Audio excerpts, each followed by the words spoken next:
आ जाएंगे, सृष्टि और भी आएंगे, सारे आएंगे। हमें तो ना मेन चीज़ है यही सोचना पड़ता है बेटे।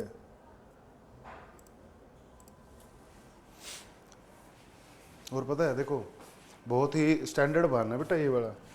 जो बच्चा मेहनत करता है ना दीपांशी, उसको रात को उसकी नींद उड़ जाती है। एक डाउट आ जाता है ना, डाउट मान लो एक किसी कॉन्सेप्ट में एक भी डाउट आ गया और वो डाउट सोल्व किए बगैर सो गया, तो डाउट ढंग का है ही नहीं। कहने की बात ये है, सेटिस्फेक्शन से नींद भी नहीं आती जेन्युइनली जो बच्चे पढ़ाई करते हैं। लेकिन फंसते कौन है? अब ये ना ये पेरेंट्स के साथ खेलते हैं ऐसे बच्चे। मतलब अब जो ये पेरेंट्स के साथ जो क्या कहते हैं, हमें मतलब फलाना सब्जेक्ट समझ नहीं आ रहा without doing any kind of मेहनत ऑन दैट सब्जेक्ट। बात समझ? 10 मिनट देने उस सब्जेक्ट को और क्या कहा, हमें फलाना टीचर का समझ नहीं आ रहा। यार टीचर तुम्हारे सामने खड़ा है, 8 5 4 साल उसको पढ़ाते हुए भी हो गए, हमसे तो ज्यादा जानता है ना। चाहे थोड़ा ज्यादा जानता हो चलो, हमसे तो ज्यादा जानता है, और ज्यादा जानता है तो हमें कुछ ना कुछ सिखाएगा। जल्दी जल्दी आओ बेटा, जल्दी जल्दी। तो ये खेलते हैं इमोशनल तरीके से। पेरेंट्स को कहेंगे, है ना, पेरेंट्स को कहेंगे, पेरेंट्स फिर पता है क्या करेंगे, पेरेंट्स टीचर को कहेंगे। पेरेंट्स कभी उसको नहीं कहेंगे बच्चे को, पेरेंट्स क्या कहेंगे टीचर को। टीचर को कहेंगे कि आपका समझ में नहीं आ रहा है ना। यार टीचर क्या बोल रहा है, उर्दू बोल रहा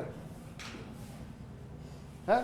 हिंदी बोल रहा होगा ना, या थोड़ी बहुत अंग्रेजी बोलता होगा, है ना। तो फिर वो क्या कहेंगे कि टीचर का समझ में नहीं आ रहा। और टीचर का समझ में नहीं आ रहा ये कभी नहीं देखते कि बच्चे ने किया क्या है ना। बच्चा शाम को फोन चलाता है ना, बढ़िया बढ़िया रील्स डालता है, सुबह स्क्रॉल करता रहता है, और फिर आखिरी में उसको एंट्रेंस क्रैक करना होता है।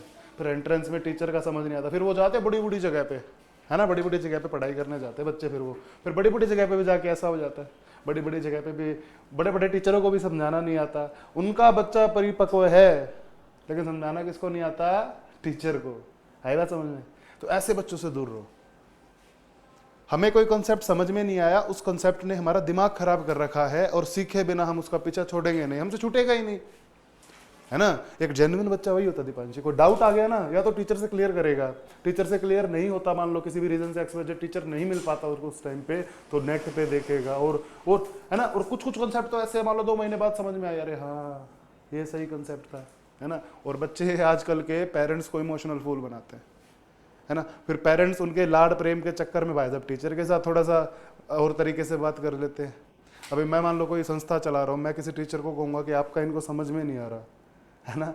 अब मैं उसका टीचर का फिर क्या रह जाता है? देखो थोड़ा सोचो, एक बंदा मान लो तुम पे मेहनत कर रहा है, और उसको हम सारी मेहनत होने के बाद कह देते हैं समझ नहीं आया, बुरा लगता है। मेहनत कर, बढ़िया टाइम दे, फिर नहीं आ रहा तो टीचर। बेटे जितने भी बच्चे सिलेक्ट हुए ना, जितने भी बच्चे सिलेक्ट हुए, सबको ये दिक्कतें आती हैं। 11th सबकी मोस्टली 90% बच्चों की खराब होती है। क्यों होती है? क्योंकि 10वीं तक जो पढ़ा है 11वीं में भाई साहब वो नहीं है ना। 11वीं का एक चैप्टर 10वीं की पूरी किताब के बराबर है, क्या पता उससे ज्यादा हो, है ना। बच्चे फंस जाते हैं, और फंसने के बाद क्या रह जाता है? फिर बैठे रहो भैया, है ना। टीचर भी देखता रहता है शक्ल, है ना। और इस बात को मान के चलना भाई, मैं हर बार नहीं कहता, हर इंसान को गुरु की आवश्यकता होती है। मेरे को भी किसी ने पढ़ाया था, आज मैं तुम्हें पढ़ा रहा हूँ। हर इंसान को गुरु की आवश्यकता होती है भाई, ठीक है। अब वंश भाई है, वंश भाई ने भी कहा था ना, वंश भी ऐसे ही बोलता कि मेरे को समझ नहीं आ रहा। मैं कहा यार वंश तो किसको पागल बना रहा है है ना। और सारी जेन्युइनली वंश को भी पता है इस बात का, पता है ना वंश, मन मन में तो पता है यार मैं ही नहीं कर रहा, है ना। लेकिन मैंने ये था मैं कि आपकी बार इसके टेस्ट में गंदे नंबर आने दो, वंश को आपस हमारेंगे, है ना, सुधारेंगे थोड़ा सा, और पढ़ेगा ही, ऐसी बात नहीं है नहीं पढ़ेगा। तो हर इंसान को गुरु की आवश्यकता होती है भाई, और इस समय पे तुम्हारा गुरु मैं हूँ, है ना। तो मेरी बातें मानो, पेरेंट्स को इमोशनल फूल नहीं बनाना, पेरेंट्स को रियलिटी बतानी है। हमसे नहीं हो रहा एक अलग चीज़ है, हम ट्राई नहीं करेंगे वो भी एक अलग चीज़ है, समझ रहे ना। ट्राई नहीं करोगे तो पक्का नहीं होगा, और ट्राई करोगे तो क्या पता हो जाए, समझ रहे हो ना। 100% श्योर हो, ट्राई नहीं किया तो कहाँ से होगा यार एंट्रेंस, समझ रहे हो ना मेरी बात। तो पेरेंट्स को और देखो पेरेंट्स का भी कुछ ना कुछ रोल होता है भाई, ठीक है ना। उस पर आप बढ़िया चर्चा करेंगे, कोई बात नहीं पेरेंट्स के रोल पे। लेकिन इतनी बात अपने को सही से समझ में आ जानी चाहिए कि जो टीचर कहे उसको मानो, रियलिटी को रियलिटी समझो, और जो सही बात है, जो जेन्युइन रीज़न है, वो रीज़न अपना के ही, उस रीज़न को अच्छे तरीके से मान के ही उसको सुधारने की कोशिश करो। This is the only way you get selected, और कोई भी कंपटीशन में तुम अच्छा करोगे। है ना मेरी बात। तो देखो, और पेरेंट्स पता है थोड़ा सा मेरे को ये लगता है, पर्सनली लगता है कि पेरेंट्स इमोशनल कनेक्ट होते हैं ना बच्चे से, बच्चे को जागता हुआ पढ़ता हुआ देख के कई खुश होते हैं। पुराने टाइम वाले तो खुश होते थे हमारा बच्चा मेहनत कर रहा है, आज वाले कहते हैं सो जा, है ना। आज वाले क्या कहते हैं, इतना कौन पढ़ता है भाई, अरे 2 साल पढ़ने दो यार, बाद में क्या होगा, है ना, बाद में। और कई पेरेंट्स तरस जाते हैं आज भी, हमारे बच्चे कुछ घंटे पढ़ ले, समझ रहे हैं वंश। चलो भाई, बाकी मेहनत करेगा वंश, मेरे को पता है इस बात पे, ठीक है ना। चलो हेड एंड फ्रिक्शन भाई। नहीं भारत भैया नहीं आएंगे, हेड एंड फ्रिक्शन तो भैया बहुत मेहनत की आवश्यकता है ना। दीपांशी इतना आसान होता तो हर घर में डॉक्टर होता, हर घर में इंजीनियर होता, है ना। 1 करोड़ रुपया लगता है भाई साहब, प्राइवेट कराओ तो MBBS, प्राइवेट कराओ तो MBBS 1 करोड़, और मान लो और गवर्नमेंट कराओ तो 5 लाख में 5 साल अच्छे से निपट जाते हैं। और एम्स में चले जाओ तो 10-12 रुपए महीने की फीस होती है हॉस्टल की, वाईफाई, फुल AC रूम, 10-12 रुपए महीना, फुल AC रूम, 5 स्टार जैसे कमरे होते हैं भाई, फुल वाईफाई, 200 MBBS की स्पीड, है ना, अच्छे इंडोर आउटडोर स्पोर्ट्स। भाई एम्स में हम तो सिर्फ भर्ती होने जाएंगे, है ना। ऐसे रहे तो जल्दी हो जाएंगे, घर वाले घर से निकाल देंगे। चलो भाई, फ्रिक्शन क्या होता है?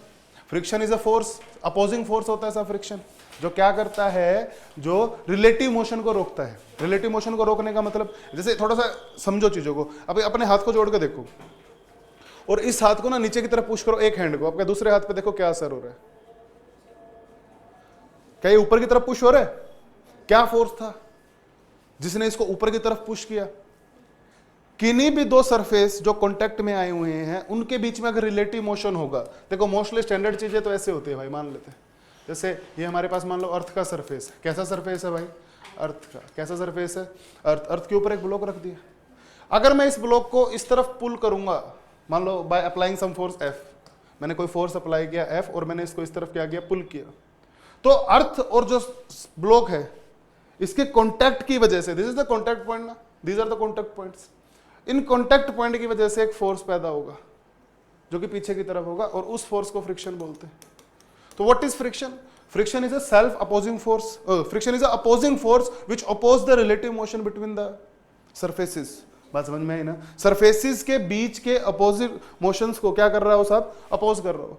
तो सर फ्रिक्शन क्या काम करता है? अपोज करने का काम करता है ना। तो बहुत बेसिक सी बातें हैं। और जो फ्रिक्शन है ना, इस बात को समझना ध्यान से, फ्रिक्शन फोर्स मोस्ट केसेस में, मोस्ट ऑफ द केसेस के अंदर सिर्फ अपोजिशन पे ही ध्यान देता है ना। चाहता क्या है कि डायरेक्शन का कैसे पता करें? तो डायरेक्शन पता करने के लिए आपको इमेजिन करना पड़ेगा कि फ्रिक्शन है नहीं, फ्रिक्शन है नहीं तो बॉडी पे मोशन कैसा हो रहा है। जैसे मैं एक छोटी सी चीज समझाने की कोशिश करता हूं तुम्हें। हम चलते हैं, मान लो हम चल रहे हैं, चलते टाइम हमारे पैर पे फ्रिक्शन की डायरेक्शन क्या होगी? सोचो ध्यान से। अर्थ के सरफेस पर मान लो हम चल रहे हैं भाई साहब, अर्थ के सरफेस पर चल रहे हैं, तो हमारे जो पैर पे फ्रिक्शन लग रहा होगा वो किस डायरेक्शन में होगा? थोड़ा सा दिमाग लगाओ। हम अर्थ को पीछे की तरफ पुश करते हैं, ध्यान से देख, अर्थ को कहां पुश करते हैं?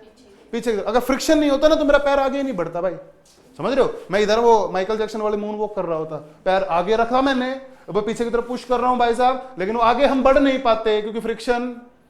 तो चलते हुए आदमी पे भाई साहब फ्रिक्शन की डायरेक्शन फ्रंट में होती है, पैर के ऊपर जो फ्रिक्शन लगता है ना उसमें। तो डायरेक्शन का पता कैसे करें? मान लो ऐसे इमेजिन करो कि भाई फ्रिक्शन है ही नहीं, फ्रिक्शन नहीं है तो उसके बाद क्या?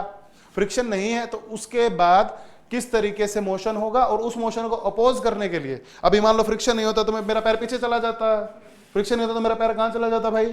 पीछे चला जाता। तो इसका मतलब क्या? अब मैं पीछे की तरफ रिलेटिव मोशन है मेरा, तो भाई साहब फ्रिक्शन कहां लगेगा? उसको अपोज करने के लिए आगे लगेगा। वैसे ही देखो साइकिल के टायर होते हैं, मान लो साहब साइकिल के टायर है ना, साइकिल के टायर पे फ्रिक्शन कहां लगता है? अभी सोच, मान ले फ्रिक्शन नहीं होता तो तूने पैडल मारा, पहले पीछे वाला टायर पूरा घूम जाता, दीपांशी पीछे वाला टायर पूरा घूम जाता। तो सोच, इसको रोकने के लिए अब नीचे वाले सरफेस पे टायर पीछे की तरफ जा रहा है तो फ्रंट में फ्रिक्शन लगेगा। तो जो मान लो पीछे वाला टायर होता है ना, इस पे आगे की तरफ फ्रिक्शन लगता है, समझ गए? अब देखो जो फ्रंट का टायर होता है वो पीछे के टायर की वजह से घूमता है। अब सोचो पीछे का टायर ऐसे घूम रहा है तो फ्रंट कैसे घूमेगा? समझ गए ना? तो जो आगे वाला टायर है साहब उस पे पीछे की तरफ फ्रिक्शन लगता है, समझ गए ना? तो जो फ्रिक्शन की डायरेक्शन आपको निकालनी है तो आपको किस चीज का विशेष ध्यान रखना पड़ेगा कि डायरेक्शन क्या, बिना फ्रिक्शन के मोशन कैसा हो रहा है, और बाद में अपने को उसको अपोज कराना है। बाद में उसको अपने को उसको अपोज कराना है। तो चलते हुए पैर पे फ्रिक्शन कहाँ लगता है, साइकिल पे फ्रिक्शन कहाँ लगता है, डिफरेंट डिफरेंट चीजें, समझ रहे हो ना मेरी बात, है ना। तो फ्रिक्शन का रोल इस हिसाब से होता है। तो what is friction? Friction is हाँ, तो उसको घुमा आग, पीछे वाले टायर को घुमाता कौन है? साइकिल का मैकेनिज्म, पैडल, चेन, सॉकेट्स जो लगे होते हैं। आगे वाले टायर को घुमाता कौन है? फ्रिक्शन। समझ गया? अगर मान लो आगे वाला टायर तो घूमता ही नहीं भाई साहब, अगर फ्रिक्शन नहीं होता वो तो घिसड़ सीधा सीधा चला जाता है। समझ रहे हो ना। तो what is friction Deepanshi? It is the force which oppose the relative motion. किसके बीच का? दो सरफेस के बीच। आता क्यों होगा ये?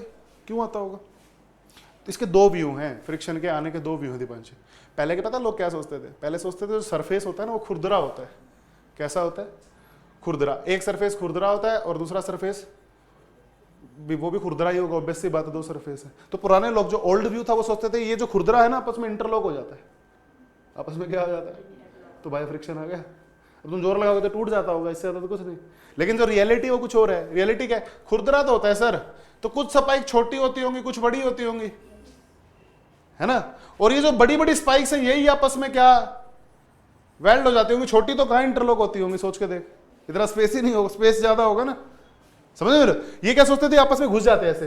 लेकिन दीपांशी जो लंबी लंबी है वही टकराएंगी, बस बीच में तो जगह बच जाएगी। तो ये जो तरीका है ना, इससे फ्रिक्शन को सही से एक्सप्लेन किया गया कि जो लार्ज स्पाइक्स थी वो इंटरलॉक करते हैं। इसे कोल्ड वेल्डिंग बोलते हैं बेटे। क्या बोलते हैं इसे? तो जो सरफेस के बीच में कोल्ड वेल्डिंग हो जाती है ना, वो रीजन होता है किस चीज का? फ्रिक्शन का। तो ओल्ड व्यू कहता था कि ये इंटरलॉक होंगी, नहीं, largest spikes, this spikes get interlock. तो इतनी बात अपने को समझ में आनी चाहिए, ठीक है ना। तो रीजन समझ में आया, है ना। चलो भैया, तो फ्रिक्शन क्या होता है हम बेसिकली समझ पाए छोटी छोटी बातों को, और किस तरीके से फ्रिक्शन काम करता है अपने ने ये भी देख लिया, ठीक है ना। तो चलो हेडिंग डालते हैं साहब, types of friction. Types of friction. इसके बाद है ना थोड़ी से क्वेश्चंस वगैरह ट्राई करेंगे, वो ज्यादा समझ में आएंगे। टाइप्स ऑफ फ्रिक्शन के अंदर देखो सबसे इंपॉर्टेंट चीज क्या है इसके अंदर? जो सबसे पहला टाइप है ना, सबसे पहला टाइप क्या होता है? Static friction. Static friction. दूसरा टाइप क्या होगा? दूसरा होता है लिमिटिंग। और तीसरा टाइप क्या होगा? तीसरा टाइप होता है काइनेटिक। 3 टाइप का फ्रिक्शन है। बहुत ध्यान से समझना मैं क्या करने वाला हूं। लिमिटिंग फ्रिक्शन भी होता है सर, काइनेटिक भी होता है सर, स्टैटिक भी होता है सर। तो क्या क्या चीजें हैं उसको समझते हैं।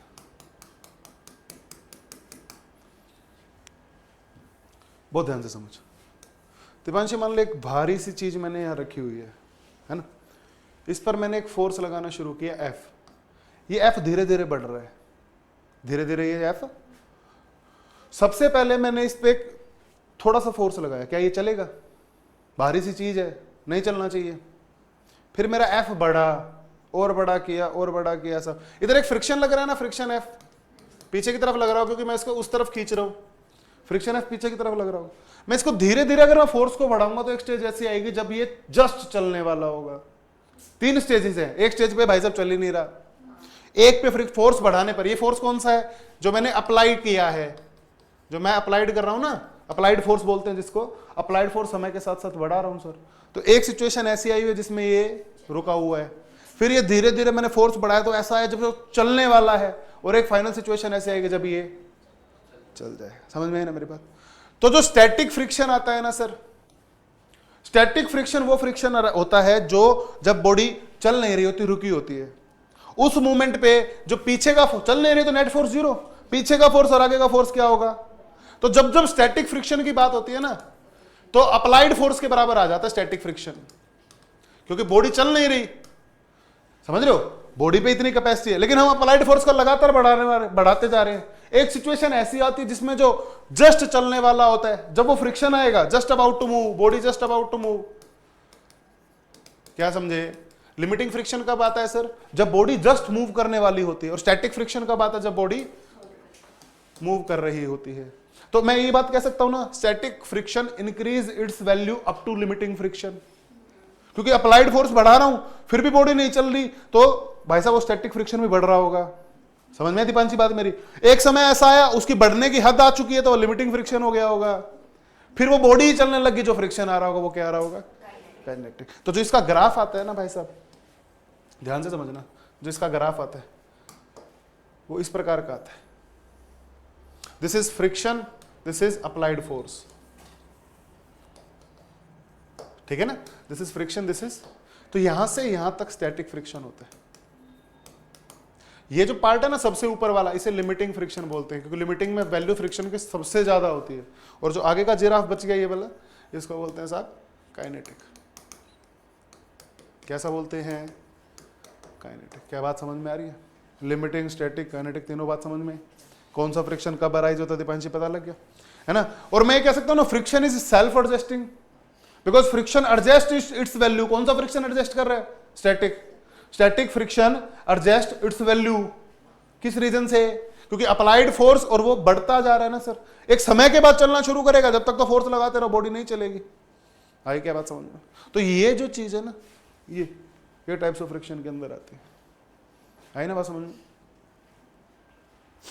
तो 3 प्रकार का फ्रिक्शन होता है, static friction, limiting friction, kinetic friction. बहुत सारे मेथड है, लेकिन मैं थोड़ा सा जो मैं बता देता हूं। मैथमेटिकली अगर बात करोगे ना, तो जो फ्रिक्शन फोर्स होता है ना भाई, वो प्रोपोर्शनल होता है नॉर्मल फोर्स के।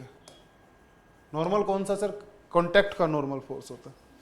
तो यहां से अगर तो फ्रिक्शन की अगर बात करें, फ्रिक्शन की बात करें तो वो किसके बराबर होता है? म्यू एन के। ये म्यू एन को बोलते हैं सब coefficient of friction. Coefficient of friction, friction का कोफिशिएंट बोलते हैं, है ना। इस म्यू का वैल्यू आपको मिलेगा। अब बॉडी अगर चल नहीं रही तो जो अप्लाइड फोर्स है वही फ्रिक्शन है। बॉडी अगर चल रही है तो आपको म्यू देगा, एन अपने को थोड़ा सा मैथमेटिक्स करके निकालना है। दिवांश एक सिचुएशन लगाते हैं, देख ये मान ले 20 kg का है। कितना kg का है? यहाँ पर ये सरफेस पे 20 kg का ब्लॉक रखा हुआ है। यहाँ का म्यू बेटे, म्यू है मान ले 0.1। मैंने बताओ, देखो मैंने क्या कहा, मैंने मान लो एक 1 न्यूटन का फोर्स इधर लगा दिया। कितने न्यूटन का फोर्स लगा दिया? आपसे पूछा बताओ फ्रिक्शन कितना है। तो आप ना क्या करेंगे, सबसे पहले फ्रिक्शन की मैक्सिमम वैल्यू निकालने की कोशिश करेंगे। सबसे पहले मैंने कहा एफ मैक्स बताओ। तो देखो एफ मैक्स निकालने का फॉर्मूला म्यू एन होता है बेटा। इधर एम जी लग रहा होगा, नीचे ऊपर क्या लग रहा होगा? एन। तो एम जी बराबर एन आ गया बेटे, एम जी बराबर एन आ गया ना, है ना। तो एम जी का ये एन कितना? 200 न्यूटन आया। अरे हाँ ना, 200 तो आ गया, 200 आया। अब यहाँ रखा एफ मैक्स के लिए, म्यू का वैल्यू 0.1, एन का वैल्यू 200, कितना न्यूटन आया बेटे? यानी फ्रिक्शन मैक्सिमम 20 का लग सकता है ना। और यानी इसका मतलब क्या, फ्रिक्शन अपनी वैल्यू 0 से लेकर 20 तक एडजस्ट कर सकता है। तो क्या 1 की औकात है इसको चला पाए? नहीं ना, क्योंकि ये पीछे में अपनी हद तक 20 तक लग सकता है, 0 से लेकर 20 तक लग सकता है सर। अगर मैं 21 न्यूटन का फोर्स लगाता तो चलता ये, इसका मतलब ये चल नहीं रहा होगा। चल नहीं रहा होगा तो पीछे का फोर्स बराबर होगा, तो फ्रिक्शन भी 1 न्यूटन का ही होगा। दीपांशी फ्रिक्शन अपनी वैल्यू को 0 से 20 तक लेके जा सकता है बेटे। अब हमने 1 लगाया, चल नहीं रहा, इसका मतलब पीछे भी 1 होगा। 1 1 1। आप अंडरस्टैंड ना? तो this is what our friction is. आई ना बात समझ में? यस और नो? ठीक है, तो थोड़ा सा यही पढ़ो, बाकी आगे अगली क्लास में पढ़ेंगे। ठीक है।